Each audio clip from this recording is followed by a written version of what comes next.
Di video ini kita akan mempelajari jenis-jenis keseimbangan. Nah, mari kita lihat guru berikut ya. Dimana mengapa guru berikut dapat seimbang? Nah, jawabannya adalah sangat sederhana ya. Dimana titik berat dari guru tersebut adalah di sini. Dimana titik beratnya itu akan jatuh pada dasarnya.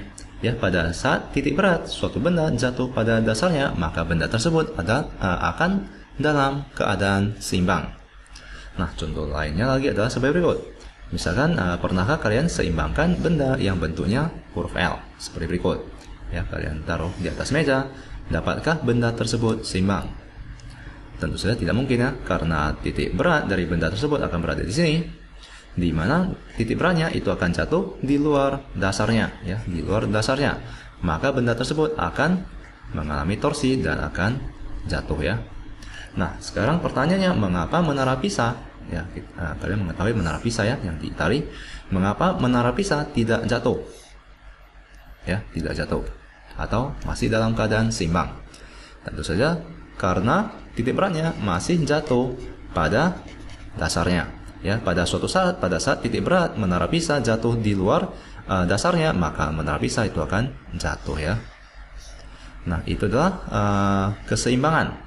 Nah, sekarang mari kita ke jenis-jenis keseimbangan. Jenis-jenis keseimbangan. Nah, yang pertama itu adalah stabil. Yang kedua itu adalah labil.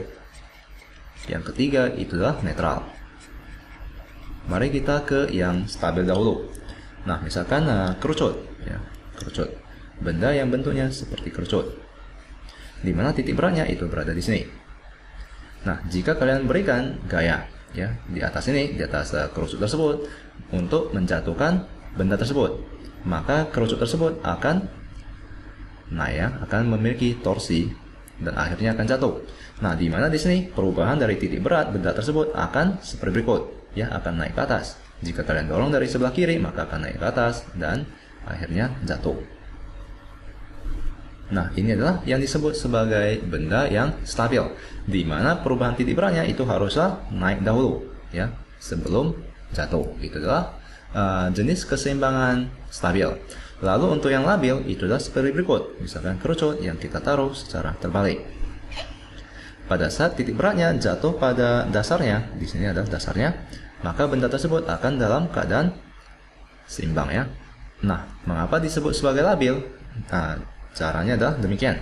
Pada saat kalian dorong benda tersebut ya, maka benda tersebut akan mengalami torsi dan akhirnya akan jatuh, di mana perubahan dari titik beratnya itu akan seperti berikut, akan ke bawah. Ya, pada saat perubahan titik beratnya langsung ke bawah, ini disebut sebagai benda yang memiliki keseimbangan labil. Ya, untuk stabil itu harus naik ke atas.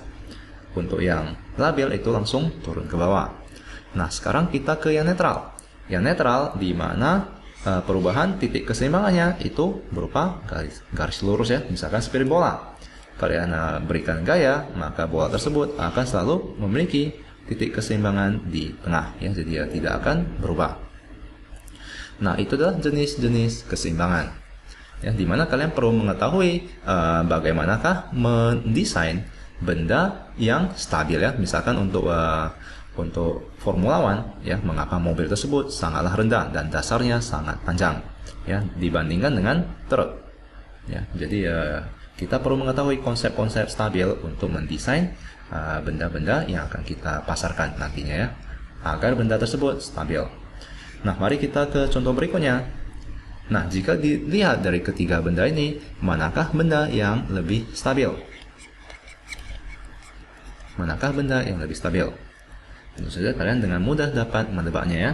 Untuk menjatuhkan benda yang pertama, kalian perlu perubahan titik berat seperti berikut ya, jadi naik ke atas dan ini titik beratnya akan berubah seperti berikut, di mana untuk yang kedua perubahannya lebih besar, untuk yang ketiga perubahannya lebih besar lagi.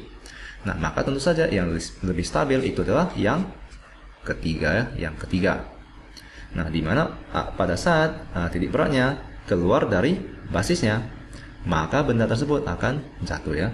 Jika masih belum keluar dari dasarnya atau basisnya, maka masih akan mengalami torsi dan jatuh kembali ya ke posisi semula. Nah, maka itu adalah jenis-jenis keseimbangan ya. Semoga kalian mengerti dan sampai jumpa di video selanjutnya.